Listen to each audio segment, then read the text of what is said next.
Chapter 1. The Lanterns over Corona. Tangled. The day had been warm, and it left a soft gold on the stone streets of Corona. By evening, the warmth loosened into a gentle hush. The river slowed its chatter. The boats drifted. The baker swept flour from his doorstep and left the door open for the last sigh of summer air. Even the fountains seemed to yawn. Everyone knew night was coming, and with night came the lights. Rapunzel sat by her open window with a brush in her hand and 3 colors on her thumb. She dabbed a star where the plaster was blank, then another and another, careful and patient and happy. The tower had been lonely once, but this room was not. This room breathed. It had violets and sunflowers and stories painted on every wall. Tonight she painted tiny lanterns, each one an oval of light with a little ribbon of flame and a long stem of wish. "Still at it?" Flynn asked from the doorway, leaning on the frame like it was a habit he loved. He had no sword on him. He had no plans to be anywhere else. "Almost," Rapunzel said. The brush made a soft tick against the wall. "I want it to look like the sky looks when the lanterns rise, like the air itself remembers." Flynn crossed the room and set a small bundle on her desk. He loosened the string and opened it with a flourish he couldn't help. Inside was a simple paper lantern, cream and soft, its wax circle unburned.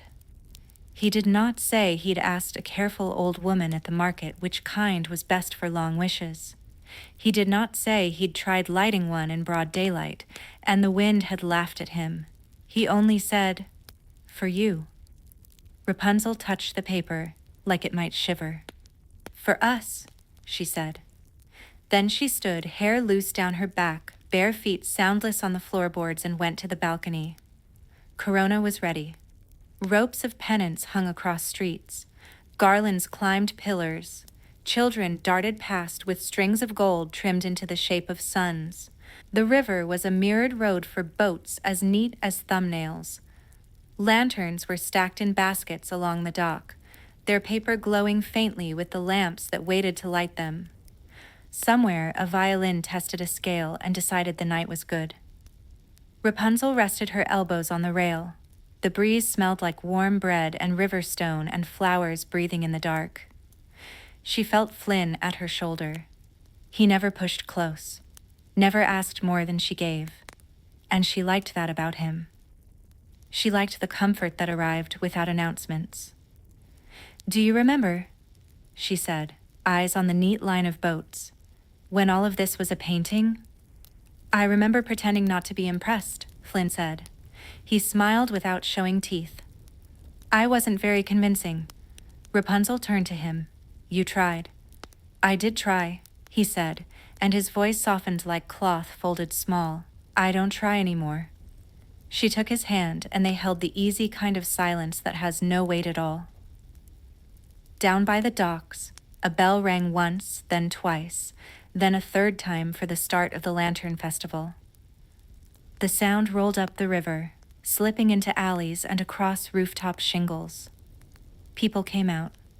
They carried baskets, they carried blankets, they carried each other. Rapunzel and Flynn walked through the palace halls as if their feet remembered the way on their own. Guards nodded and stepped aside. A maid tucked a sprig of lavender behind Rapunzel's ear and said nothing, only smiled, like she'd been waiting all day to do that one small thing. The courtyard opened around them, stones warm from sun, a fountain shaped like the sun crest, a ring of lanterns stacked like loaves. The king and the queen stood by a table, and when they looked at Rapunzel, their eyes went bright and simple. There was so much they could say that they didn't say anything at all. The queen lifted a lantern with care. The king lit the wick with a match. They nodded to each other and to the sky. A hush fell. The first lantern rose. It floated as if a thought had become light. It wobbled, then steadied. It found a current that was not of wind or river, but of wish. A second lantern joined it. A third, a 12, 100. They moved like a slow flock. They moved like breathing. The sky took them in and held them and did not let any fall. On the water, the boats pushed away from the dock. People leaned with careful hands, holding their lanterns until the paper grew warm and round, then letting go. There were gasps as each one lifted, soft sounds of surprise, even from those who had done this every year of their lives. Surprise does not wear out. Rapunzel cradled the lantern Flynn had given her. She felt the tiny heat gather. She felt the paper know. She looked up and saw the sky already painted with gold and thought, yes, the world can be this kind. Then she looked at Flynn. Ready? Always, he said. They let go together. Their lantern climbed, slow and sure, threading its way between others, catching a little drift, tilting its round cheek toward the moon. Rapunzel watched it until it joined the rest, until it was not one lantern but part of the sky's soft chorus. A little boat waited for them. The oars were tucked in. A basket of bread and cheese sat on the seat as if it had grown there. The boat rocked once, twice, and then moved like a cradle. Flynn held the oars. Rapunzel trailed her fingers in the water and drew quiet circles that widened and widened until they were only calm. The lanterns reflected on the river so perfectly that the world seemed doubled, one above and one below. Rapunzel tipped her head back and let her hair slip over the bench. The river's sounds were small and close. The people on the banks were voices, then murmurs, then something like wind through tall grass. The air cooled in the tender way air cools only after a good day. "Tell me a story," Flynn said, not loudly. The oars murmured, "Tell me how you thought the sky would look." "It looks just like this," Rapunzel said. "Only inside it was a flat picture. It didn't move, and it didn't smell like warm paper and river stone, and it didn't feel like your hand next to mine even when you're rowing." Flynn's laugh was a breath. "The moving improves it." "And the smell," she said, smiling at nothing, "and the hand." They floated farther from the dock until the voices were a blur and the gold in the water had room. Rapunzel set one palm over her chest, as if to keep her heart from floating out with the lanterns. She pictured each light as a wish. A new cradle, a healed knee, a letter answered, a safe boat home, a fair harvest, a friend found, a storm that does not come. She pictured the village sleeping under a net of warm stars that were not stars at all, only human hope, written in air. Flynn reached into the basket and found 2 cups and a small bottle and the kind of cheese that gives the knife nothing to do. He poured carefully as if the night were listening. He handed Rapunzel a cup. They clinked softly. Once, the smallest celebration. "Do you miss anything?" he asked. "Not a pry." An invitation. Rapunzel watched a lantern pass directly overhead, its paper skin thin as a petal. "Sometimes I miss the tower walls," she said, surprising herself, not the being trapped, the being surrounded by my own drawings, the feeling that the room knew me. But now the whole city is my wall. I can paint on every day. I can paint on the sky just by looking at it." She breathed in. "I don't think I miss anything. Not really." Flynn nodded as if she had pulled a splinter he couldn't see. "I don't either." They drifted into an eddy where the river turned slow and the lanterns hung above them in a thick bloom. The boat rocked once. Rapunzel leaned her head on Flynn's shoulder. He shifted a little, so the hollow of his collarbone fit the curve of her hair as if they had practiced and passed the test. All along the banks, the lanterns climbed and climbed, thinning into a milky path. The moon watched kindly. The palace windows were stars that had not learned to move yet. Somewhere in the far square, a musician struck a chord like a sigh, then let his fingers slide into a song that was not happy or sad, only easy. Rapunzel closed her eyes. The oars brushed the water. The lanterns were there on the insides of her eyelids, soft and gold and patient. She dreamed without leaving the boat. In the dream, she walked along a path of light, and all the faces she'd ever known smiled as if they had been waiting for her to arrive. No one hurried her. No one asked more. She walked and walked until the path became a warm pillow, and the sky became a blanket, and the river became the quiet sound you hear just before sleep. Flynn watched her breathe. He dipped the oars less and less. The boat rocked itself. The lanterns did their slow work overhead, telling the dark that it could soften now, saying, gently, "We have you." The night took that in. When the last of the lanterns left the workers' hands, when the baskets were empty and the wicks glowed to ash, the river gathered itself under a low silver mist. Houses shut their doors with a friendly click. The baker covered his dough for morning. The queen laid a hand on the king's sleeve, and he covered it with his other hand, and they stood like that for a long time, saying everything without a sound. Rapunzel stirred. She did not wake. She only adjusted, finding a more perfect shape. Her fingers curled as if holding light. Flynn set one hand near hers and did not touch it, not quite the smallest guard. Above them, their lantern joined the rest and became only sky. The night exhaled, the river rocked, and Corona slept under a soft gold that did not go out, even when the flames did, because the light had taken root in every window, in every heart, in the quiet fold between two hands that had found each other. "You are safe," the lanterns seemed to say. "You are home. You can rest now." The boat drifted toward the shore as if the river knew the way. The oarlocks sighed. The last chord in the square faded into the warm hush that waits for dreams.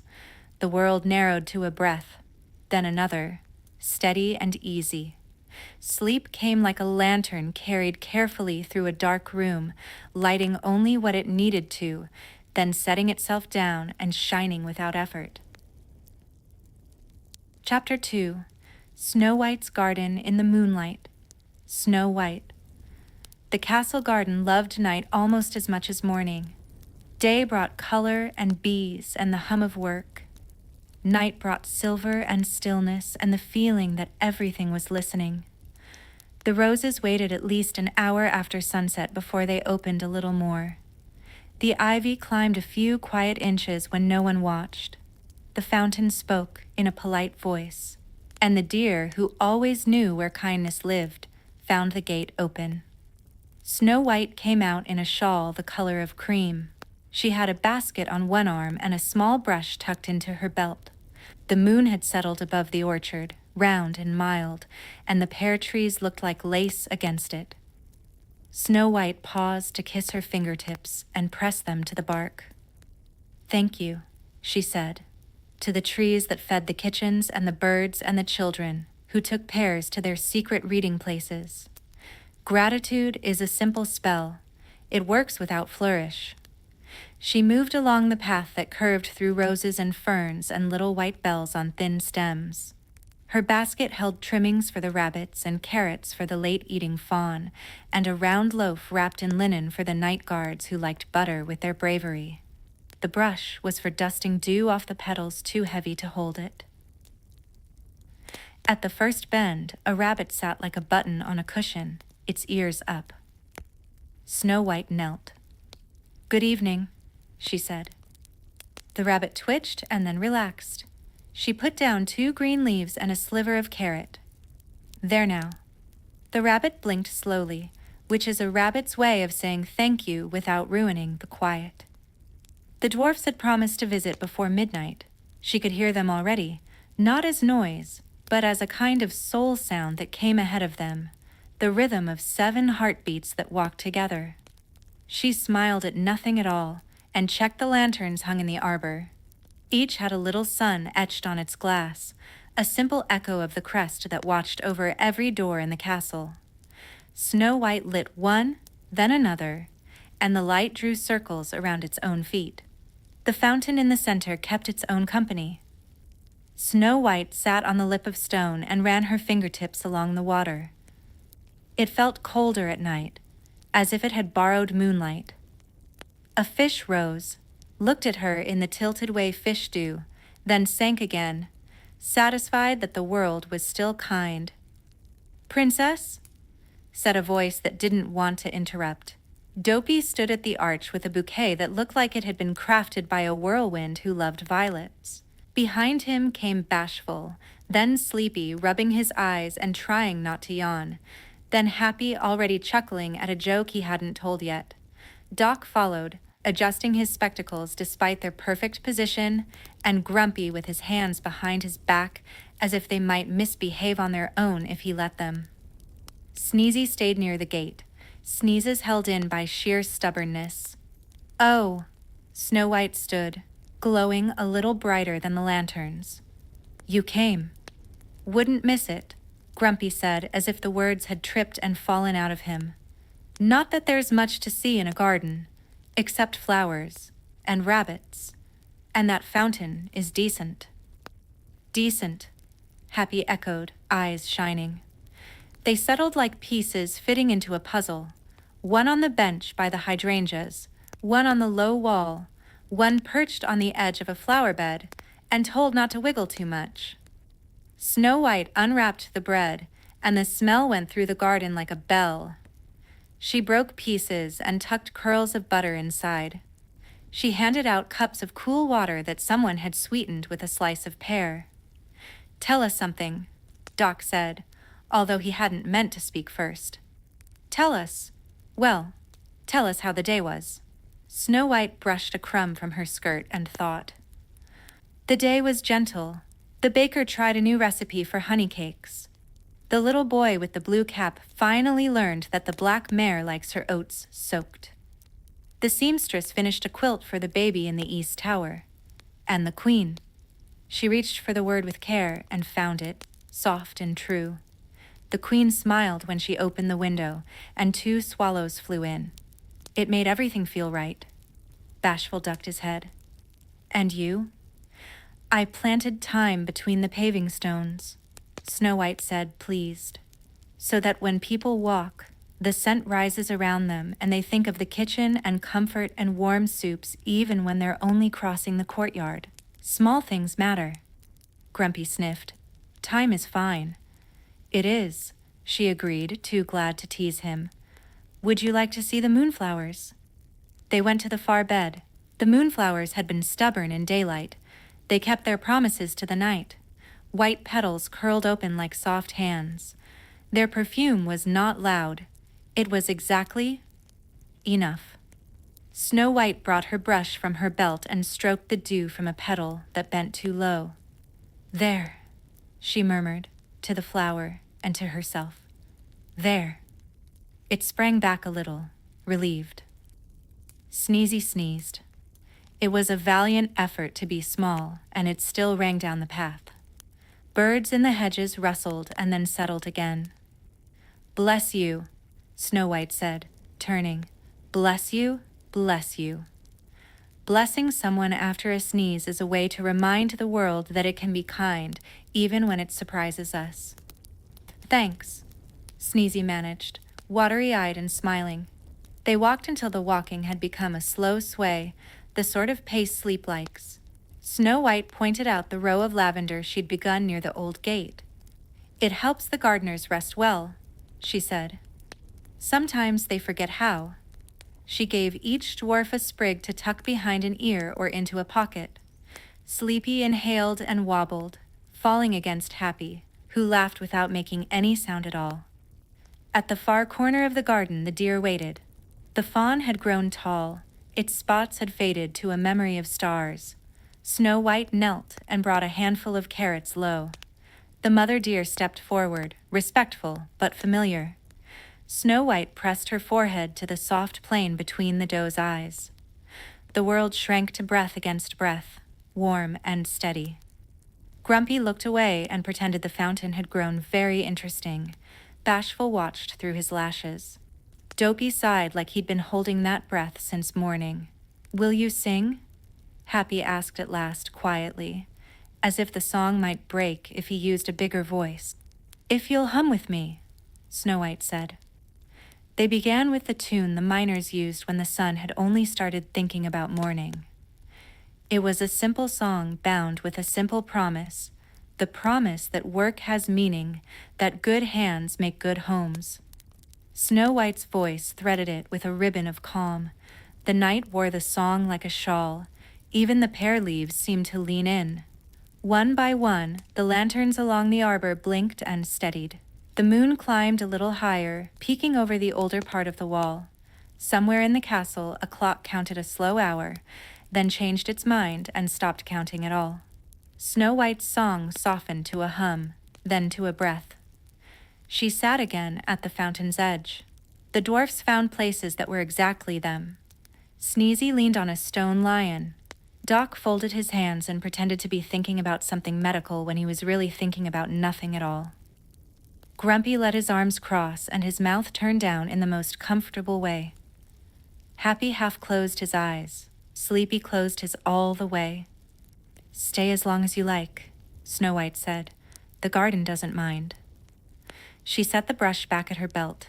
The dew had begun to gather again, but that was all right. Morning would be gentle. Morning always is after a kind night. An owl made a round note. Another answered from the orchard. The castle breathed the slow breath of a place that knows it is watched over. Snow White placed the empty linen on the bench, turned the basket on its side so the rabbits could explore it, and stood with the smallest sigh of contentment. "I'll walk you to the gate," she whispered, though no one had asked to go. They rose like leaves lifted by a kind wind. At the gate, Snow White kissed each forehead with an ease that made even Grumpy soften by a hair. "Good night," she said, and the words did their old, careful work. "Good night." They went into the safer dark beyond the wall, toward the path that knew their steps. Snow White watched until they were gone, then closed the gate softly, as if closing a book she loved. She turned back to the garden. The moon had shifted. The fountain had found a rhythm even slower than before. Snow White traced the edge of the stone with her palm and felt the cool seep into her skin. She let herself sit, then let herself sink a little, then drew her shawl closer. The air smelled of thyme and pear, and a hint of rose warmed earlier by the day. A young fawn approached again, braver when the world quieted. It pressed its nose to her knee and sighed. Snow White reached down and stroked the line between its ears. "Sleep," she whispered. "Sleep." The word moved through the garden. It settled on petals and paws and wings. It slipped through the kitchen windows and touched the last embers in the oven. It climbed the stairwells and softened the floors under bare feet. It lay across pillows and watched over the breathing of those who belonged to this place. Snow White leaned her head back. She didn't close her eyes right away. She let them soften. Stars don't need proof that you are watching to shine for you. The fountain kept its song. Somewhere, far off, the dwarf's footsteps melted into the honest dirt road and then into nothing, which is another way of saying everything is all right. When she finally closed her eyes, the moonflowers were the last things she saw. They did not close. They kept their watch. Their white was not cold. It was the white of washed linen, of milk, of the first quiet light that comes before dawn and makes the world promise to be gentle again. Sleep came on soft feet and did not ask permission. It rested a hand on her shoulder, then smoothed the air above her hair. The fawn curled near her hem. The garden held them both without effort. And the castle, full of rooms and hearts and memories that had learned to be brave, went deeper into the kind, dark, safe, and whole. Chapter 3. Belle's Midnight Library, Beauty and the Beast. The library did not sleep. It drowsed with one eye open, like a cat on a windowsill. Books dreamt quietly, covers rising and falling. Dust floated in moonbeams and forgot it had ever been dust. Ladders leaned in companionable angles. The hearth, banked and patient, offered a low orange that kept the corners from loneliness. Belle pushed the door with her shoulder and slipped inside with a candle cupped in one hand. She liked to come when the corridors were soft, when the castle breathed the big breaths of night, and the clocks remembered time was only a kind of music. Her hair was braided loosely, and one ribbon had worked itself free and didn't mind. Bonsoir, she whispered to no one and everyone. The words settled on shelves the way dew settles on grass. She set the candle on the table nearest the window.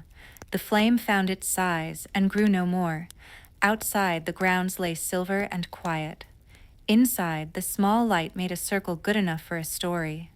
Belle ran a hand over the wood grain, feeling where someone had once pressed a teacup too firmly and left a ring. She liked marks. They proved a thing had been loved.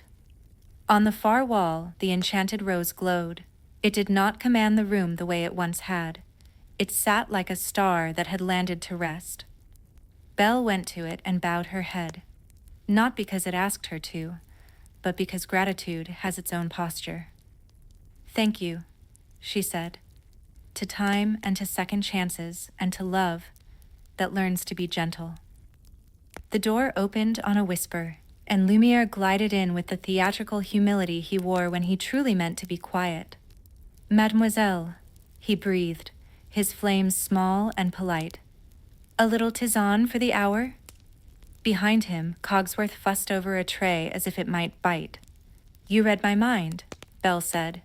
She lifted the lid.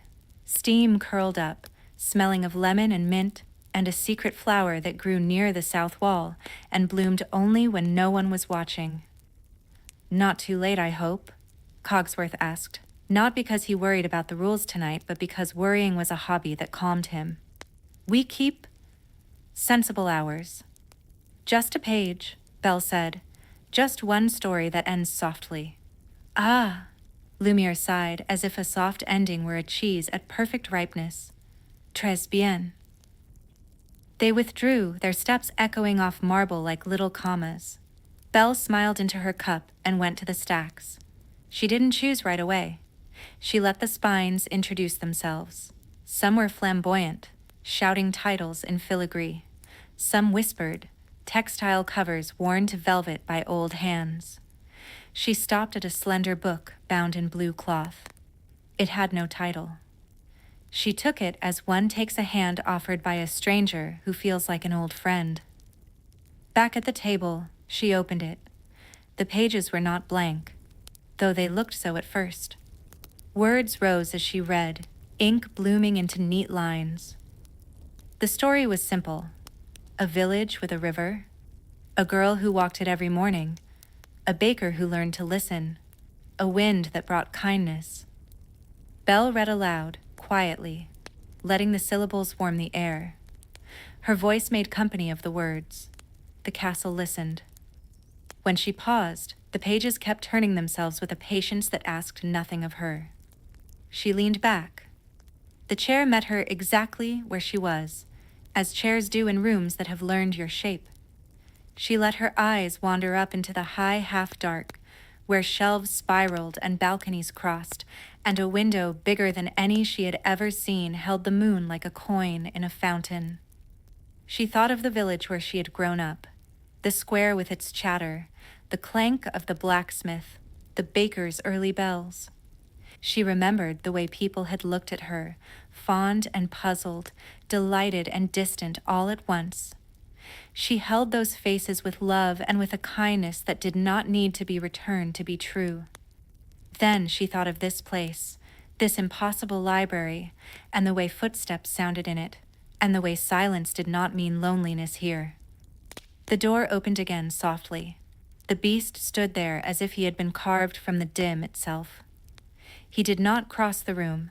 He only stayed in the doorway and held very still, as if movement might shatter the quiet. May I? He asked, the question so careful it was almost colorless. You may, Belle said, and made a small gesture toward the chair opposite hers. He came forward, paw pads silent on the rug. He sat. The table did not creak. The candle flame wagged once and then stood at attention. What are you reading? He asked. A story that reads itself, Belle said. She turned the book for him to see. The words bloomed for him too, patient and dark. It's about nothing dramatic at all tonight, which is exactly what I wanted. He made a low sound that might have been a laugh that didn't want to wake anyone. I like those best, he said, surprising himself. When I thought only big stories mattered, I missed all the small ones. They are the ones that carry you to sleep. Belle nodded. She read another passage, her voice lowering as if the words themselves grew drowsy. The beast listened. He did not interrupt, not even to agree. Agreement can be loud. Listening is better tonight. The hearth gave a little sigh. The castle settled another half-inch into the earth that held it. Bells in the far tower counted a late hour and then decided they were satisfied. Belle's eyelids felt warm. She let the book close itself and set her palm on the cover, an apology and a promise to return. "Will you tell me something?" the beast asked. He looked at the rose and then away. "Tell me, what does quiet feel like to you?" Belle looked into the space between them, where the candle made a small sea. She did not rush. "It feels like being carried," she said at last, "like being on a boat that does not need me to steer. Like the world is holding the oars and saying, 'Rest.'" He breathed out so slowly that the flame did not so much as flicker. "Yes," he said. "Yes, that." "Close your eyes," Belle said, and he did, obedient as a child, big hands open on the table. She spoke not as a reader now, but as someone who has learned to talk to the room itself. "The books are rocks in the river. The water moves around them and over them. We are on a small raft. The current knows the path. The night is the roof of a cave, bright under the water, and the fish are thoughts that do not bite. We drift." He nodded in sleep, or near to it. Belle let her own eyes close. The candle guttered once, then steadied. The blue book hummed in a way only she could hear. The rose's glow found a softer shade and kept watch. If dreams came, they were simple. The kind where you walk a road and there are no forks. The kind where you speak and your voice sounds exactly like you. The kind where you come to a door and it opens because it knows you are the one who belongs. Belle woke only enough to tuck her hands under her cheek and turn her face toward the cool wood. The beast did not wake at all, though one ear twitched, catching something like a lullaby in the ash of the fire. He slept without fear. He slept with a little rumble that was not a snore, only the body reminding itself that it is good to be at rest. Lumiere peeked in and saw the two of them sleeping in their separate chairs like old trees in neighboring fields. He closed the door again, smiling with his whole flame. Cogsworth shook his head fondly because fondness needs disguises sometimes. The castle, pleased, pulled the dark up a little closer around its shoulders. The night deepened the way ink deepens when you add a single drop to a bowl of water. The shelves faded in and out like breathing. The window held the moon, and then traded it for a single early star. The hour passed like someone turning a page they have read many times, and love more each time. Belle dreamed of a book that had nothing written in it except the words, "You are safe," repeated on every page, each line in a different hand. When she turned it upside down, the words became, "You are loved." And when she closed it, the cover read, "You are home." She held the book to her chest, and it warmed her like a living thing. When morning thought about beginning, the library felt it and did not hurry. Belle's candle had burned so low it was only a memory of a flame and then a small curl of smoke that smelled faintly of lemon tea. She opened her eyes without moving the rest of herself. The beast breathed out. Somewhere beyond the door, light tapped politely on stone. "Good night," Belle whispered, even though it was almost day, because good night is a spell that works in both directions. She closed her eyes again, and the library, satisfied, protective, endlessly patient, rocked them both a little further into sleep. Chapter 4. Ariel's Starlit Lagoon, The Little Mermaid. The sea at night is not empty.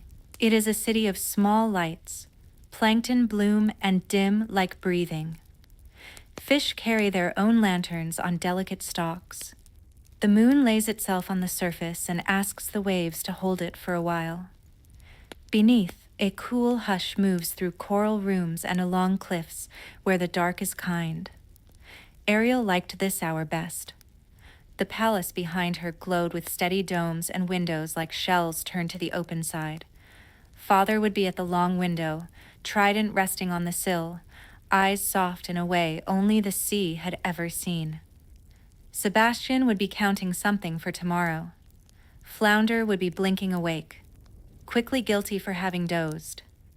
Ariel slipped away along the edge of the reef, hair floating like a red banner that could not be bothered to announce anything tonight. The lagoon held itself still, a cupped hand of water within a ring of black rock. A few fronds of seagrass drew long strokes in the slow current. Bioluminescent plankton lit wherever her fingers brushed, waking softly and then falling back to their gentle dream. Ariel trailed her hand and made a glowing ribbon. She laughed under her breath. The laugh made bubbles. The bubbles rose and popped in little silver flowers. "Hey," came Flounder's voice, brave despite all the bravery required. He dipped into the lagoon and circled her once, like a moon going around a planet and still amazed at what he saw. "You couldn't sleep either?" "I didn't try," Ariel said. "Listen." She turned her head. The reef made a sound like distant bells. The tide breathed. Far up above, the thin, white lines of waves touched the sand and pulled back, touched and pulled back, as surely as the heart touches and pulls back inside a chest. "Sebastian says it's late," Flounder said, his tone the familiar mix of respect and too much respect. "It is," Ariel said, drifting toward the black rock where the lagoon narrowed. "But the sea is different at night, and I want to hear how it tells its stories. In the day, it has to be blue and bright and cheerful, so everyone feels safe. At night, it can be honest." Flounder rotated until he was upside down. "Honest like what?" Ariel smiled toward the surface. "Honest like it misses the moon when the clouds take it. Honest like it loves the boats even when they don't look back. Honest like it promises to carry you whether you are strong or tired. I like that kind of honest." Flounder nodded in the slow way fish nod. He settled in the curve of a rock and winked at a shrimp that decided not to be startled tonight. Ariel swam a little farther, into the narrow gap where the water threaded itself toward the shore. The surface above her shivered with a breeze that had left the land and wanted one last swim. She rose until her chin broke the water. The night air tasted like salt and hibiscus and cooled sand. The beach lay dark, a sleeping animal. A line of foam made a necklace and set it down over and over. Ariel rested her elbows on a flat rock and looked at the sky. Stars, so many that even the sea, which is used to many, had to pause. They were bright and close and also forever away. She had names for some, names she had made herself because no one had wanted to teach her the ones in books above. She pointed in the dark. "You," she said, "are the one that keeps watch when I leave and come back. And you are the one that listens to the gulls. And you," she let her finger drift, "you are the one that tells my father I'll be all right." The stars said nothing, which is one of the kindest things they can say. The plankton woke again beneath her and drew a powder blue glow around her arms. Ariel traced shapes, a shell, a ship, a heart, a spiral that could have been a galaxy or a seashell, which are not so different as they seem. She pressed her cheek to her forearm. The rock was warm from the last of the day and held that warmth like a secret. "Do you ever miss it?" Flounder asked. He meant the shore, and she knew it, though he didn't say. "I miss it and I don't," Ariel said, honest as the tide. "I miss the sound of people talking. I miss the way they walk and how their feet leave prints and then the water takes them gently away. I miss forks." She laughed, soft and a little surprised at herself. But I don't miss being away from here. I don't miss being far from you. I don't miss thinking the sea needed me to choose between it and the sky. She rolled and floated on her back, hair spread like a red sunken meadow. I think the sea and the sky are friends. I think they meet at the horizon and tell each other everything. Flounder looked toward that thin line, the place that is always close and always far. He felt better without knowing why. Sebastian would say the horizon is for navigation and not for poetry. Sebastian would be right and wrong, Ariel said, pleased with him even when she teased. He keeps us safe, and I keep us curious. Between the two, we find home. The reef chimed again as a swell turned in its sleep. Somewhere deeper, a whale sang, one long blue note that made the bones of the rocks hum. Ariel closed her eyes and let the note move through her, through the space behind her heart where longing lives and turns to something softer when you let it. The note went on and then finished without ending, like a good story. On the surface, a breeze combed the water with gentle, regular strokes. Ariel floated and let herself be brushed. She did not think of the days when storms came, when waves spoke too loudly, when boats broke, and the sea had to hold what they dropped. She let the night be what it was, kind, held, easy. Sebastian appeared at the edge of the lagoon as if he had grown there. He moved his claws as if counting, and then gave up counting. Ariel, he said, and his voice was not scolding this time, only protective in the way voices become in the late hours when the world is tender. You gon' catch a chill. In the sea? Ariel asked, laughing without opening her eyes. Come, Sebastian, float with us, just for a minute. He hesitated for half a minute and then exactly another half, which meant yes.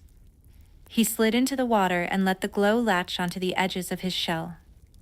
A minute, he agreed, closing his eyes halfway. Maybe two. They floated there, 3 small lives in a vast round bowl that was not empty at all. The plankton painted a faint turquoise halo around them and then dimmed and then shone again, like breath. The rocks under the water had the old, patient faces of grandfathers. The stars above were so many that they seemed to overlap, a net with holes, small enough to catch any wish. Ariel sang, not loudly and not for long. It was not a song with words. It was a song with a shape. It rose and fell like the water at the lip of the cave. It widened and narrowed like the mouth of a shell. Sebastian, who had opinions about technique that could fill a ledger, said nothing, and then hummed 2 small notes in answer because he could not help it. Flounder sighed like a reef settling for the night. When Ariel finished, the lagoon kept to the last tone and held it the way a mother holds a child who has just fallen asleep. She turned and let herself sink until the water covered her ears and the world made the soft sound you hear when you press a shell to your head. She opened her eyes. The black was blue. The blue was full of little lights, each one a yes. She swam once around the lagoon in a slow circle. The bioluminescence drew a wreath behind her. She thought of circles, arms, rings, crowns, the shape of the moon, the way paths sometimes led you back to where you started only so you could notice it more kindly. She returned to the rock. Flounder had drifted near sleep, his fins barely moving. Sebastian pretended he wasn't humming, which is a kind of humming. Time, Sebastian said at last, but he said it like someone announcing dessert. Come now. Ariel touched the surface with her lips, as if kissing the night's cheek. Good night, she told the sky. Good night, she told the beach. Good night, she told the tiny lights that waited to be called stars by people who wanted them. They sank together, easy as 3 leaves. The lagoon folded its dark over them without weight. Ariel glanced once back toward the shore and felt no pull, but the kind you feel toward a thing you already carry inside you. She took Flounder's fin for 3 strokes. She let it go when he found his own calm current. They passed the palace on their way to bed. Through the long window, her father stood still, trident quiet, eyes on the place where the sky and the sea meet to exchange secrets. Ariel lifted a hand. He did not start, as he sometimes had long ago when startled by love. He lifted his hand in answer, and that was all. In her room, Ariel curled on the soft bed of woven seagrasses and kelp that smelled like sun, even at midnight. She tucked one strand of hair behind one ear and let the rest do whatever it wanted. The water around her took on the temperature of her skin, which is a courtesy the sea offers to those who have made peace with it. She thought of a fork, and laughed once more, and then thought of nothing. Sleep came the way the tide does, inevitable, gentle, correct. It filled the lagoon behind her and the halls of the palace and the wide, open rooms of the ocean where no walls asked anything of anyone. Above, the stars continued their quiet shifting. A boat far out at sea adjusted its sail and felt something soft pass through it, like a song that would be remembered in the morning without anyone knowing why. The night held. The sea kept watch, and Ariel, surrounded by the easy hush that belongs to deep water and kind dreams, went under in the best way and did not need to rise for a long, long while. Chapter 5. Tiana's Jazz Fireflies, The Princess and the Frog. The last table finished their pecan pie with slow forks and sleepy smiles. Tiana stood by the doorway with her apron untied and her hair wrapped up, watching the way the room softened after a good night. The sign on the window still glowed, but the glow felt gentle now, like a lantern kept low so it wouldn't wake the baby. Chairs were turned, silverware bundled, the floor swept in long, steady strokes that felt like breathing. "Go on, you all," she told the two young servers who'd stayed late to help. "I'll close out. Take a slice home, the praline one. No arguing." They didn't argue. They hugged her quickly and left with paper bags and quiet goodnights. The door swung once, brought in a little thread of night air, and settled. Tiana clicked off the main lights. In the hush that followed, the kitchen hummed, a low, friendly hum, the kind a house makes when it's pleased. She set a pot on the back eye and lit the flames small. Not a real shift, not work for the books. This was a pot that didn't count. A pot for people you love who might pass by. A pot for the way a city leans toward the river after dark. She ladled in stock that had been waiting in the icebox, added slices of okra that knew how to soften without losing heart, stirred in the trinity, onion, bell pepper, celery, until the air reminded the room of home. It didn't need to be fancy. It needed to be warm, and it needed to be shared. From the little shelf in the corner, the gramophone waited with its brass mouth tilted like a listening ear. Tiana wound it once, set the needle, and let a slow trumpet pour out into the almost empty dining room. No show tonight, no applause, just a ribbon of jazz that found the corners and filled them without crowding. The trumpet spoke in low sentences. The piano answered, soft as slippers on wood. "Mm-hmm," she said to the pot, and the pot agreed. She sprinkled a pinch of thyme between her fingers and the scent rose up, green and clean and honest. Her daddy had said that about food. Honest. If you cook with patience and tell the truth with every stir, the pot remembers. She set the spoon across the rim and leaned her elbows on the counter, listening to the song she knew without knowing its name. Through the back door, the alley breathed warm and damp. New Orleans did not like to sleep all at once.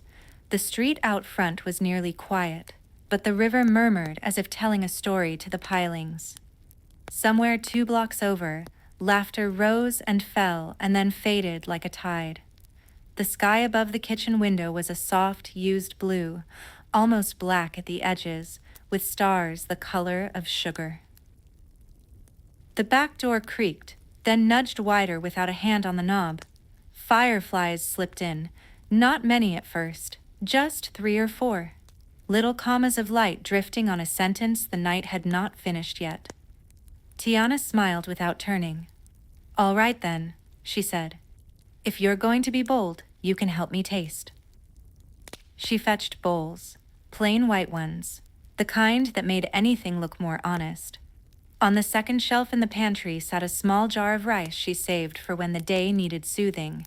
She measured by feel, one handful, then another, and let the grains rain into a smaller pot where a little butter waited. The butter sighed. Rice has a way of listening. It grew calm and glossy, then drank in a ladle of stock and grew patient. "Evening, Miss Tiana," called a voice from the alley. Old Mr. Baptiste leaned in, cap in his hands, eyes kind and tired from work that never made him bitter. "Saw the light. Thought I might bother you for a sip of something. Don't have to be much." "Come on through," she called. "If you were hoping for fancy, you're out of luck. If you were hoping for perfect, you're right on time." He laughed, the tired leaving his face as the laugh made room. She set a bowl for him at the far end of the counter and a stool to match. He sat and placed his hands on either side of the bowl as if warming them at a fire. She ladled the gumbo, thickened just right, glossy with a promise, and slid the bowl across like a dealer who wanted only good hands to win. He blew on the steam and took a spoonful and closed his eyes for the exact length of a memory. "Yes, ma'am," he said. "That's it." "Plenty more where that came from." She set a napkin beside him, not because he needed it yet, but because it feels good to be prepared for small messes. She ladled a second bowl and ate standing, nudging the rice now and again and turning the gramophone a notch when the record stuttered. "Evening tea," came another voice, lighter, playful. Naveen pushed the door with his shoulder and peeked in like a child peeking into a tent he had definitely been invited into. His tie was undone, his sleeves rolled, his grin softened by the hour. "I smelled this from the other side of town. Or maybe I smelled you. You smell like time and victory." She rolled her eyes and held out a spoon. "You smell like trouble and charm. Take a taste." He did, dramatically solemn, then put a hand to his heart. "I will be writing a letter of thanks to your spoon." "You write that letter," she said, hiding her smile in the steam. "And then you set out bowls. Mr. Baptiste, this is my husband who forgets that spoons get tired and need gratitude." "Pleasure," the older man said, and meant it twice. Once for Naveen, once for the city that had made this moment possible at all. The back door moved again, not opening wider, just breathing. More fireflies came in, a little gold drift. They weren't bold about it. They came quiet, settled near a jar of sugar, took their places along the windowsill like notes on a staff. Naveen watched, his grin tucking in, turning to the kind of softness you wear only in kitchens and late hours. "Company," he said. "They always show up when the pot's right," Tiana said. "You know who taught me that." He did know. He glanced at the framed photo by the pantry, her daddy smiling like he expected nothing from the world and received everything that mattered. Naveen touched the frame lightly with 2 fingers and then rested that hand on the counter where she could cover it with hers if she felt like it. She did. The gramophone let the trumpet rest and made way for a clarinet that spoke a little more, said things that were careful and sweet. Mr. Baptiste ate and nodded, ate and sighed, ate and let his shoulders go from square to easy. For a while, no one said much. The kitchen offered the language that comes after a long day, the tap of a wooden spoon on a pot rim, the small chime of bowls set down, the whisper of rice loosening from the bottom of the pan. The alley shifted. Steps sounded. 2 pairs, then 1 more. Tiana didn't need to look to know which set belonged to the night shift nurse from the corner and which to the trumpet player who lived over the tailor and whose horn could coax a storm to sit down. She put 2 more bowls on the counter. "Don't be shy," she called. "First tastes for those who walk the farthest." They came like moths, the kitchen welcomed. The nurse washed her hands at the sink and sat with a grateful exhale. The trumpet player stood leaning, bowl in one hand, spoon in the other, eyes already half closed as if hearing something good. Naveen found the pepper and sprinkled 2 shakes into his own bowl, then slid it toward Tiana the way he always did, offering to trade if hers turned out better. She tasted both, and traded his back, because it was right that he got the pepper just so. From the back door, a faint glow grew, soft and handsome and familiar, the kind of glow that makes you think of laughing eyes and big feelings.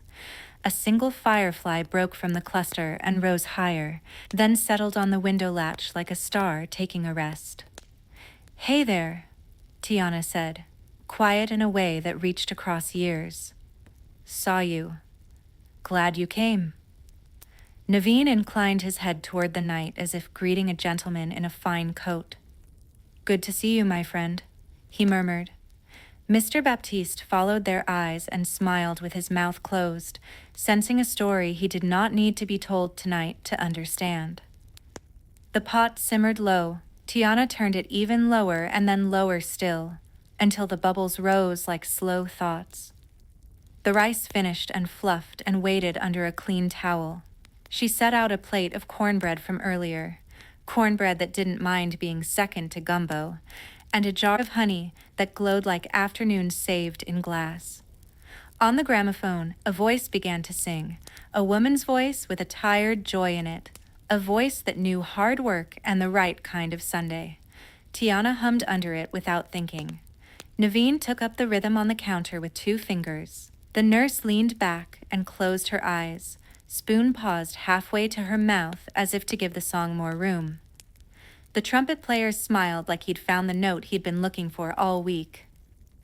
Outside, the river sent a low fog along the alley like a blessing spread thin. The fireflies gathered in it and thickened the gold. In that gentle cloud, edges softened, edges of stoops, edges of windows, edges of the day. It was a good trick, and the night knew when to use it. Tiana ladled another small bowl for herself and ate slowly at the back step, feet out on the stoop, apron loosened, eyes on the alley and the little show that didn't ask for tickets. Naveen came and sat beside her. He didn't put his arm around her. He put his arm near her. She let her shoulder find it. They sat like that, gumbo steam under their chins, the city breathing. "You ever think about closing early?" he asked, not seriously, a smile writing the words. "Sometimes," she said. "Then I remember who shows up late." They watched a cat stretch under the street lamp and decide against mischief. A streetcar clanged far off and then sighed, the way heavy things sigh when they're finally allowed to rest. Somewhere upriver, a steamboat let out a single low note, a bass that had learned patience. The kitchen light threw a rectangle onto the alley stones, and in that rectangle the fireflies drifted like notes on sheet music, like seeds on the air, like thoughts softer than sleep. Mama Odie's laugh. Maybe it was her. Maybe the alley itself. Bounced somewhere far off in the swamp's direction, a bounce that said, "Child, even your quiet is blessed." Tiana breathed that in. She let the memory of an old pirogue rock the back of her mind. She felt her daddy's hands show her how to stir in slow circles, not to rush the thickeners, to let them learn the heat without fear. She kept stirring in her head even after the pot no longer needed it. "Tell me a thing you want tomorrow," Naveen said, voice level with the stoop. "A thing?" She considered. "I want Mrs. LaRue's hands to stop hurting when she kneads dough. I want the dishwasher to stop making that rattle like a loose coin. I want—" She paused, smiled small. "I want the pot to taste like this without me remembering how hard I worked to learn it." He nodded slow. "I want to play a song that makes someone put down their worry like a heavy bag and forget where they set it." "Play it here then," she said, and nudged his knee with hers. "I will." He believed it the way you believe the kettle will whistle. Back inside, the bowls emptied politely. People stood with that warmth you carry when you've been fed by hands that mean it. They offered money. She waved them off. They asked for chores. She shook her head.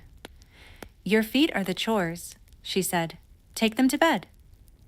They promised to come back with pies, with news, with nothing but a smile. She told them each goodnight by name, because people sleep better when their names are used kindly before the lights go out. At last, it was only the two of them again. Tiana stacked bowls, rinsed spoons, left the pot with just enough for early birds and stragglers. Naveen dried and put away, humming the slow clarinet line that had tucked itself into the kitchen's ribs. The fireflies thinned to a few stubborn lights and then to one, the handsome one on the latch, who winked so slowly it felt like a blessing. "Thank you," Tiana said to the room, to the pot, to her daddy, to the night. She turned the gramophone off. The quiet that followed wasn't empty. It was full of everything that had been said and needed no repeating. They walked home the short way, down the alley, across the little square where the live oaks kept their arms out in case anyone needed a hug. The air pressed soft against them. A sprinkling of rain began, so light it felt like the sky had decided to drink from the river and left a few drops behind. Naveen tilted his face up to it, then down to her. "You tired?" "Tired and full," she said. "The right kind." The apartment upstairs was small and sweet, with a couch that knew how to hold a nap and a plant that, against all odds, Naveen had not killed. Tiana set her apron on the chair back and sat to unlace her shoes. She did it slowly because there was no reason to do it fast. He poured 2 glasses of water. They drank like people who had cooked for others and remembered last to drink for themselves. She went to the window, pushed it open, and leaned on the sill. The city's hum was lower now. The river spoke in its baritone, steady and sure. In the east, clouds had parted just enough to show 2 bright stars beside each other, the kind that make you feel like someone who loves you is looking right back. "Hey," she whispered to them, and felt that love come all the way across the sky and sit down in the kitchen with her, at the spot on the counter where steam used to be. Bed called in a voice that did not demand, only invited.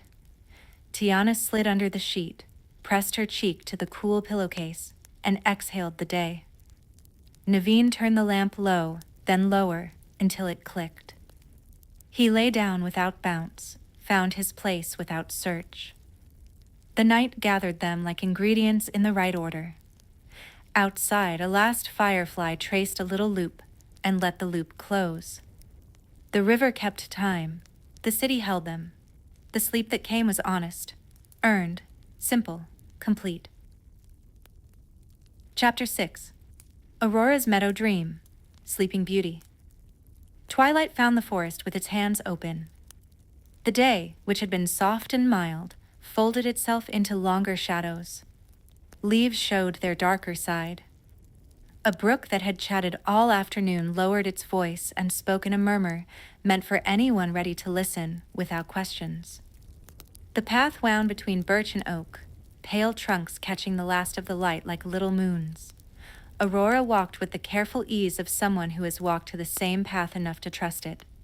Her dress brushed the tops of ferns. A small basket swung from her wrist, not because she needed to carry much, but because hands like to make circles when the air is cool. Birds kept her company in the way birds do when they have chosen you, not on the shoulder or in the hand, but near enough to count as friends. She didn't hurry. There was no reason to reach the meadow quickly. The meadow would be there. The sun had already rolled itself behind the low hill, leaving a hush that felt like a sigh. Ahead, the trees thinned. Beyond them, a wide open green waited, ringed by old oaks and dotted with flowers that changed their faces with the seasons. Tonight, the faces were mostly blue and white. The first fireflies had come to practice. Aurora stepped out of the shade and into the meadow's last gold. The grass held warmth near the roots. She bent and touched it, the way she might check a child's forehead for fever. "Still warm," she said, pleased for reasons too simple to name. A doe lifted her head at the far edge, then lowered it again, assured. Rabbits sat like small cushions with ears. A fox, briefly curious, decided to nap. On a quilt spread close to the brook, 3 small shapes fussed with a blanket. Flora had decided the blanket ought to be pink. Fauna preferred blue. Merriweather had discovered that if you set a basket of strawberries in the middle of the blanket, the debate softened, because mouths had better things to do. "Look who's late and perfect," Merriweather said, patting an open space as if fluffing it made the night more comfortable. "I'm not late," Aurora laughed, slipping off her shoes and curling her toes on the quilt's edge. "You're early." "Early is another word for prepared," Flora said, nudging the pink corner toward the center again. "And prepared is another word for happy," Fauna added, offering a strawberry so sweet the air leaned closer. Aurora sat and set her basket down. Inside were little round loaves wrapped in cloth and a jar of honey she had traded for, because the beekeeper had a soft spot for people who asked about bees by name. She set the jar in the meadow's last patch of light and watched it glow. Honey is summer kept safe for winter. It glowed like a saved sun. The brook drifted by. Aurora ran her fingers through it and let water slide between them.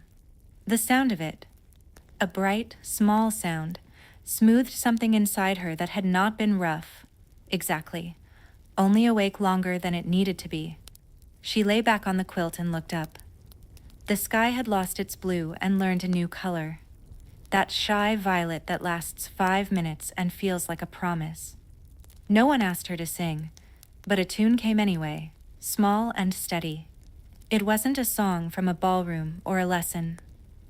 It was the kind of tune you hear inside your own throat when you like where you are and who you're with. She let it drift into the grass. The grass whispered it to the wildflowers, who told it to the moths, who took it to the fireflies, who lit a little brighter and then dimmed and then brightened again, as if nodding. Flora, satisfied at last that the blanket had become precisely as pink as a blanket could be without becoming a cloud, sat with her back to a pillow and threaded a needle. Fauna scattered crumbs for birds who had the good sense to eat politely. Merriweather settled her hands in her lap and closed her eyes, not to sleep yet, but to rest the day behind her eyelids and see if it would quiet itself willingly. It did. Aurora turned her head and watched a beetle make its important, slow way across a leaf. She watched the leaf tilt and the beetle adjust. She watched the sky pull up 1 star, then another, then 3 in a row, like beads on a string. The first breeze of evening came through the oaks, cool from the shadowed places, smelling faintly of moss. It lifted the hair at her temple and set it down again. "Do you remember?" Flora asked, not looking up from her needle, "when you could name every bird by its flight?" "I still can," Aurora said. "Mostly. The young sparrows confuse me when they try to be clever." "They all try to be clever for a while," Fauna said, smiling at a robin who had learned to land quietly. "Then they remember that being a good robin is better." Aurora smiled at that and tucked it away in her pocket like a smooth stone, something to hold later if her mind got loud. Her mind wasn't loud tonight.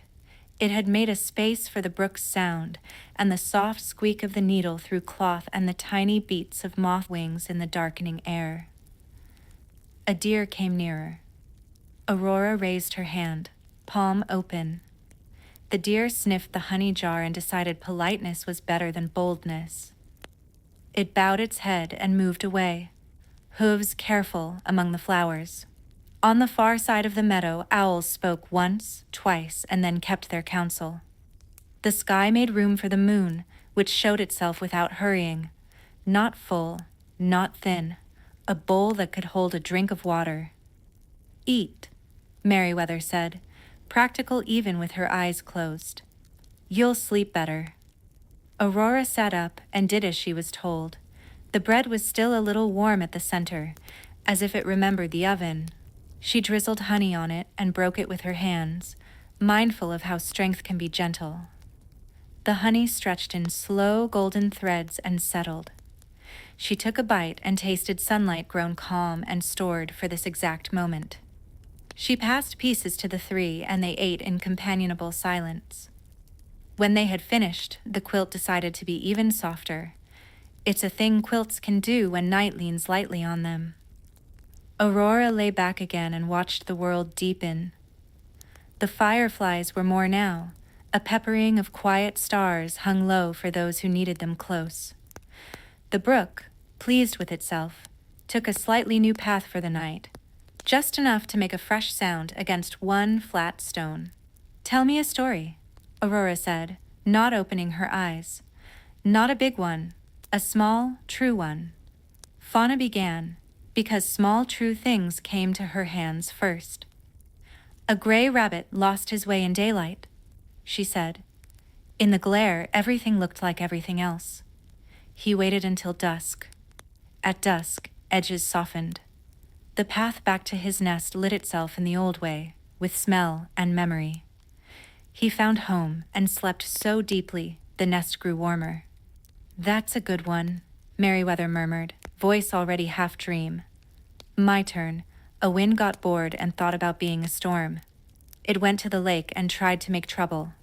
The lake told it a joke, and the wind laughed too hard to whip the water into anything mean. Flora snipped a thread, satisfied, and let her story be a sigh. A child forgot her lullaby.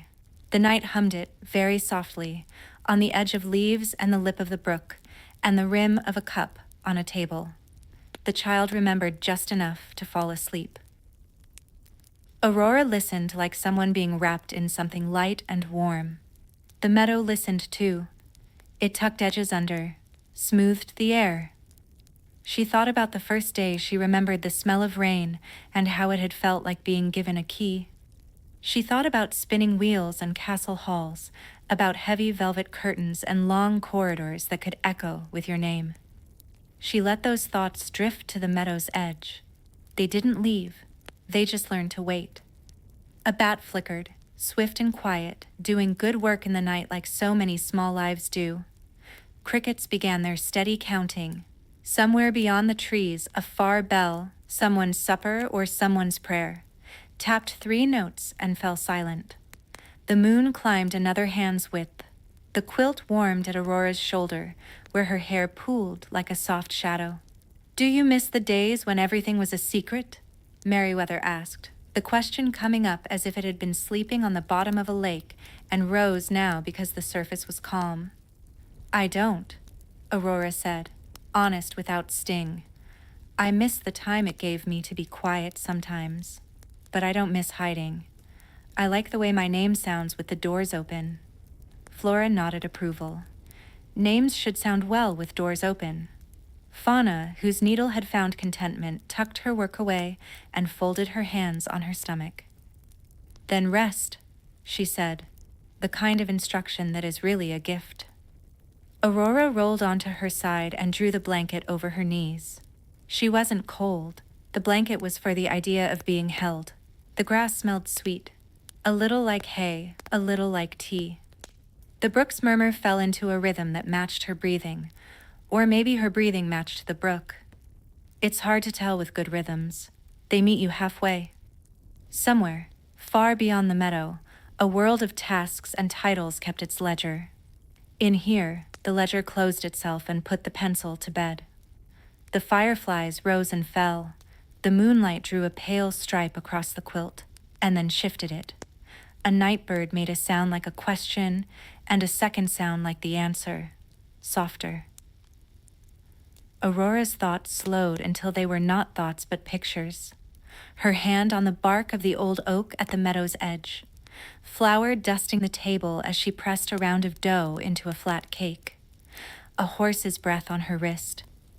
The way new leaves feel when you hold them against your cheek. None of the pictures asked for decisions. They only offered themselves, and then faded like waves slipping back into the lake.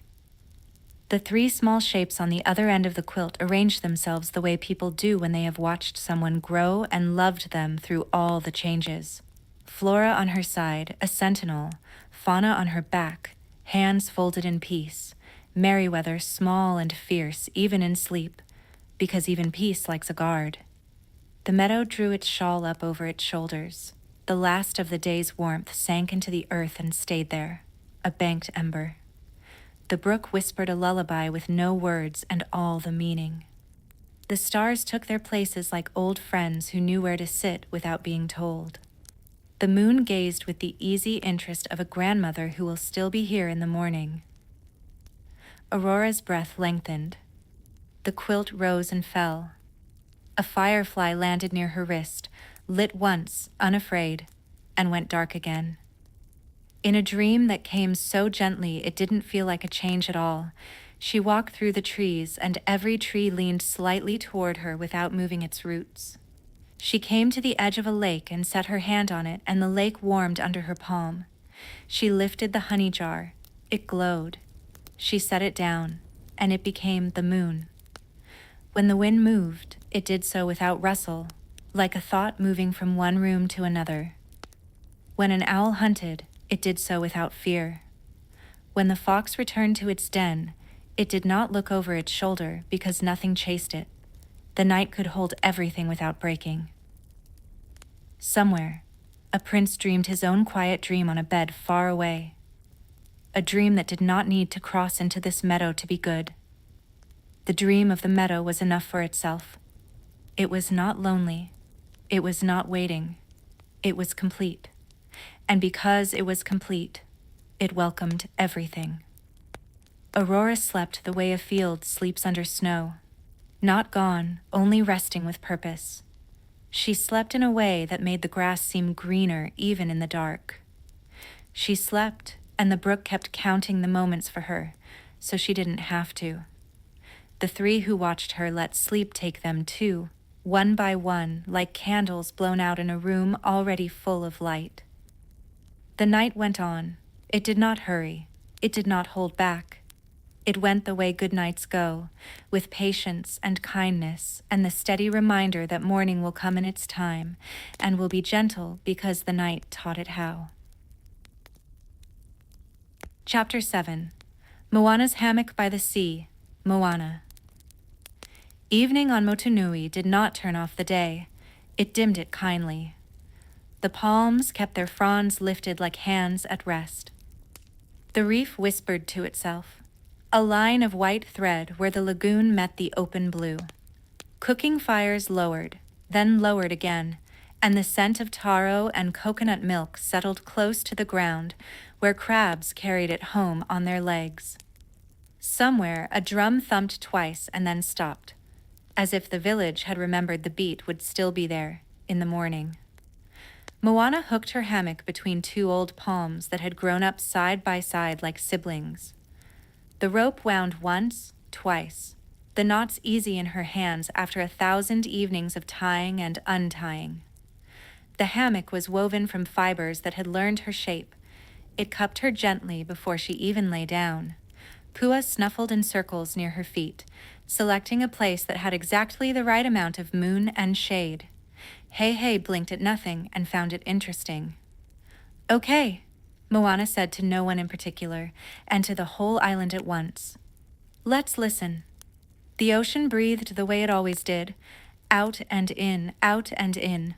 One long lung that made the horizon rise and fall with it. She lay back. The hammock accepted her weight, then gave a little more, and then found the rhythm of the waves, and kept it. Above her, the palm fronds made a ceiling out of dark feathers. Between them, the sky carried stars like a fisherman carries lanterns home. She did not try to empty her mind. She let it fill with small, good things until it spilled quietly over the sides. Her grandmother's laugh, when the manta rays ran a silver vein through the water, the way her father's hands were bigger than the paddle, yet careful with it. The soft slap of wet sand on ankles after swimming too long and not long enough. The song of the wind through the reef holes, a tune that changed with the tide and never ran out of verses. Hey, she said softly, and her voice went up to the fronds and down to the sand and out to the water. If you've got a story, I'm ready. The ocean, they had an agreement about this, slid one lazy wave farther up the beach, just enough to curl around the first coconut and tap it twice like a knock. The foam drew little feather lines that looked like writing. Moana smiled, because she could read that kind of writing. The story tonight would be slow, a story with more breathing than speaking, the kind her bones liked to hear. Pua settled his head on her ankle. Hey found a dry patch of sand that had decided to be a pillow and immediately fell into the bewildered sleep of a creature who wobbles all day and somehow keeps himself intact. A gecko ticked along the trunk beside her and paused near her shoulder, doing the quiet push-ups of a tiny king. "Grandma," Moana said into the night, not expecting an answer, not needing one. The lagoon brightened a shade at the second sandbar, soft blue like a folded cloth. She didn't sit up to look. She already knew what a manta ray looks like when a spirit wears it. You don't need to watch the door every time to know who's welcome in your house. She slid her bare foot out of the hammock and let her toes press into the sand. The sand accepted the shape and held it without fuss. A breeze came down off the cliff path behind the village, carrying the smell of green things that do their work in the dark. Damp leaves, sweet sap, the little night flowers that bloom for moths. The breeze said, in its way, "You did enough today. You can lay it down." She did not count her tasks. She listed instead the small mercies the day had handed her like shells. The child who learned the knot that would keep his fishing line from slipping. The old auntie who scolded the sun for being too bright and then fell asleep under it anyway and woke pink, but pleased. The canoe plank that had seemed wrong and then decided to fit after all. She thought of the ocean as a friend who had learned her language and let her think in it. "Do you miss it?" she asked the water, and they knew what it meant. Sails always mean something larger than themselves. The ocean rolled a little more foam toward her toes in answer, then pulled it back slow so she could feel the goodbye and not be hurt by it. "Me too," she said, which was as much as she needed to say. Missing did not have to be fixed tonight. Missing could be a warm stone she set on her own chest to feel its weight and then set aside. A star low in the west slid behind a thin cloud and emerged brighter, as if it had been polished by the soft cloth of the sky. Moana traced the shapes she'd made up for the constellations she liked best. The canoe, of course, 3 stars in a little arc, and one that always wanted to stray. The stingray, wide and calm, tail long enough to write. The spiral, a shell, a hurricane, a story that circles back to tell you the part you thought you missed and finds you already knew it. "If I sleep now," she told the ocean, "keep telling the story. You can whisper it. I'll hear." The hammock rocked. The palms breathed in their quiet way. The lagoon gurgled where crabs elbowed past each other in good-natured arguments. Farther out, a wave met the reef and threw its white hands up, then lay down again, so happy to be itself that it didn't need to show off. The village behind her went through its last few nighttime jobs, banking of coals, checking of boats, the soft thump of a ladder against a wall, and then hushed in layers, like a song lowering its harmony until only one voice remained. Moana closed her eyes. The dark behind them was not empty. It had a texture like woven pandanus, lines crossing lines, strong and flexible, with spaces for wind to pass through. In that dark textured place she walked along the beach holding a small light. She did not need the light to see. The light needed her to carry it. She took it to the water and set it down, and the water took it and grew 100 lights out of it and carried them along the shore to the very last hut where a baby turned in its sleep and sighed as if a gentle hand had stroked its hair. Her breath and the tide matched each other without trying. In, out, in, out. Pua snored 2 quiet notes and 1 accidental whistle. Moana's mouth shaped a smile that never reached effort. She dreamed of sails not yet raised, and ropes not yet pulled, and songs not yet begun, and found herself unhurried, as if the future could wait its turn and was happy to do so because the present was being held properly. A coolness folded over her shins. The ocean had climbed a finger's width closer, reached for her toes again, and then reconsidered, leaving behind only the shine. "I know," she murmured, the words a pebble tossed without splash. "Me too." Far beyond the reef, something great moved, a whale or the thought of one, and the sea answered it with a long, low hum that vibrated in the hammock ropes and the palm trunks and the bones of the island itself. The hum said, "We are big and we are patient. We do not worry about small clocks." It sent that honesty through every sleeping house like a tide through a mangrove. When Moana's dream shifted, it did not jump. It turned a corner. She drifted in her canoe, not moving, the sail down, the mast a friendly spine against the sky. The stars did the steering because they liked the job. She watched the ones that knew the path home and the ones that knew the path out, and found that she loved them equally. Her paddle rested along the gunwale. Her hand rested on the paddle. The ocean rested under her. Everything held still, long enough to make stillness into a kind of music. She stirred only once, when the wind turned from sea to land for a moment to check on the breadfruit trees and ran its fingers through her hair. Her face opened, then softened again. Hey made a small, triumphant noise as if he'd discovered fire. And then he dreamed he was a taller bird and fell over without waking. Pua kicked in sleep at some remembered chase and bumped the hammock gently, setting it back into the ocean's beat. Toward midnight, the manta's glow crossed the lagoon again, slower this time. It painted a moving path along the sandbar that even closed eyes could feel. Moana's mouth formed the shape of her grandmother's name but did not say it. The shape itself was enough to pat the air into calm. If rain came, it would be the kind that felt like a borrowed mist and would leave without apology. If a cloud passed, it would be a soft one with margins like cotton.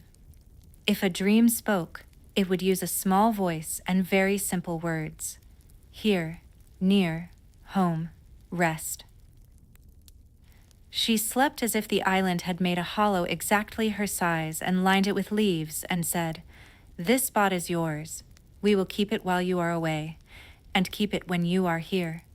She slept without needing to wake to check that she had not drifted. The knots held, the palms held, the ocean held. When, far to the east, the idea of morning yawned and stretched, the hammock did not hurry her. The first bird tried a single note, remembered the rest, and then decided to wait. A crab wrote a few final sentences in the sand and erased them in polite embarrassment. Moana breathed out and turned her face toward the faint light that had not arrived yet. She did not wake. She moved deeper, the way you dive once more before coming up because you can. The ocean put one last wave at her feet the way you set a folded blanket over someone already asleep, not because they are cold, but because love still has one more small thing it wants to do. The wave sighed, and the sigh traveled through the lagoon and the village and the trees, and out along the reef and into the big blue beyond, telling it, "She is resting. Make your noise. Somewhere else." Moana dreamed of the spiral again, small at the center, widening as it went, touching the same places with a kinder hand each time. She dreamed of paddles stacked by the door, ready. She dreamed of her own name, not as a shout across water, but as a whisper spoken into her hair by wind that knew her since she was small. And the night, that good friend who never leaves before the next good friend arrives, stayed with her until the gray decided to be gold, then let go gently, with thanks, the way the ocean lets go of the shore and returns right away in the same old rhythm that says, "I will always come back." Chapter 8. Cinderella's Balcony Stars. Cinderella. The palace had learned to walk quietly at night. Its corridors kept their own counsel, stone steps muttering the old stories to themselves, tapestries losing their color to the shadows and not minding. In the courtyard, the fountain kept time. It did not hurry it. It did not hold it back. It let the minutes pour and fall and pour again, soft as milk. Cinderella stepped out onto the balcony with a brush in one hand and a ribbon in the other. She had unpinned her hair, and it lay in a simple river down her back. The night air kissed her cheeks and didn't leave a mark. The balcony rail had warmed all day in the sun. Now it gave the warmth back very slowly, like a promise kept. Beyond it, the garden slept in tidy curves. Beyond that, the city made a low, pleased sound, the murmur of 100 houses settling. "Hello," she said in the direction of the fountain, and the fountain slipped one extra drop. 3 little birds on the balustrade shuffled along until they were near her wrist.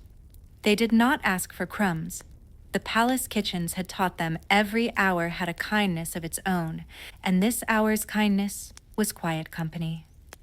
A mouse's nose peeked under the balcony door, decided against further adventure, then peeked again, because habits have their rights. Cinderella sat on the low stone bench. She set the brush down. She did not need it now. The ribbon lay across her lap like a line of moonlight.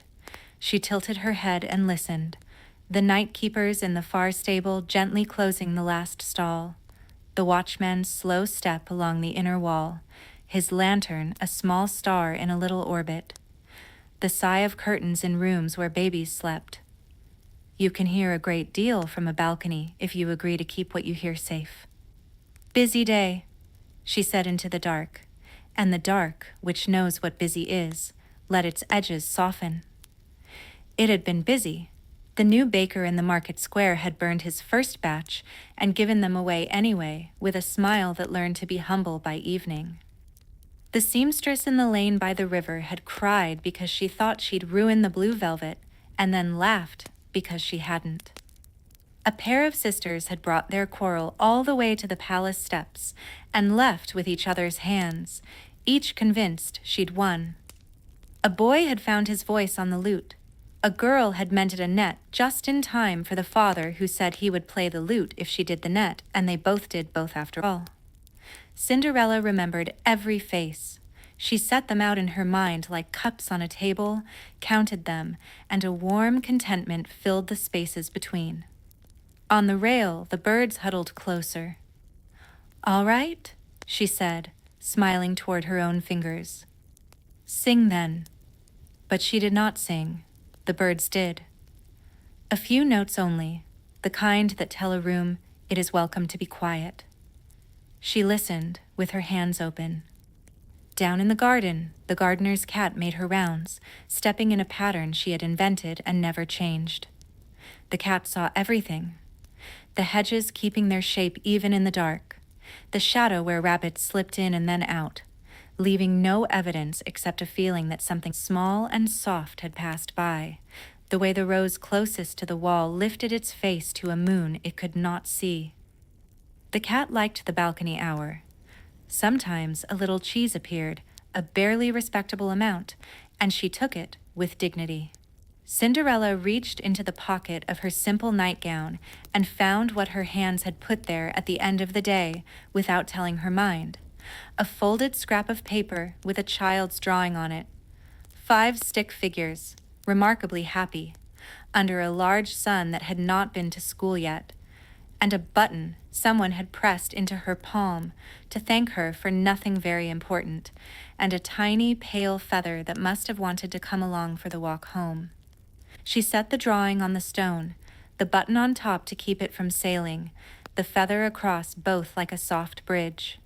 "Godmother," she said, not loudly and not to make anything happen, simply the way you say the name of someone who taught you what to do with hope. The candle on the far windowsill tilted its flame, then straightened again as if a new idea had passed through the room and was content to go on without being chased. She smiled. Magic loved this palace, but it did not need to show itself every time to prove it still belonged.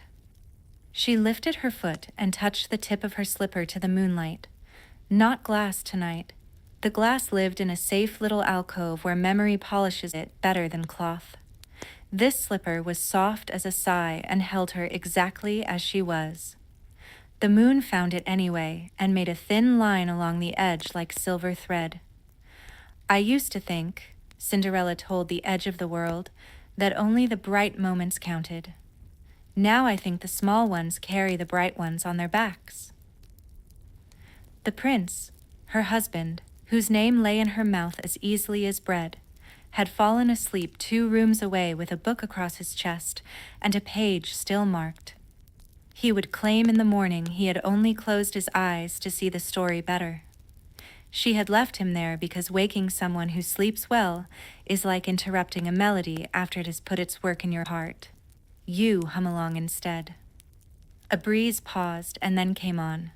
It smelled like wet earth and cut grass, and the faint, high sweetness of night phlox. It brought with it a kindness that made the skin of her forearms awake and then calmed them. She lifted her face and let it touch her.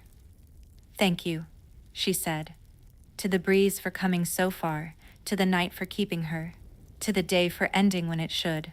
A far bell kissed the hour. 1, 2, 3, 4. She counted without counting, the way you count a child's breaths by sitting nearby and letting your own lungs do the math. Midnight was busy elsewhere, no carriages turning back, no shoes left behind. Here, midnight was a soft seam that stitched one side of sleep to the other. Mice, Gus and Jack among them, dignified elders now, appeared like ideas under the curtain and then showed themselves fully. They stood upright with the pride of small kings and bowed not very low because they had been told not to strain. She bowed back exactly as low. "How's the pantry?" she asked. "Plenty," Jack said, cheeks already announcing their own plan.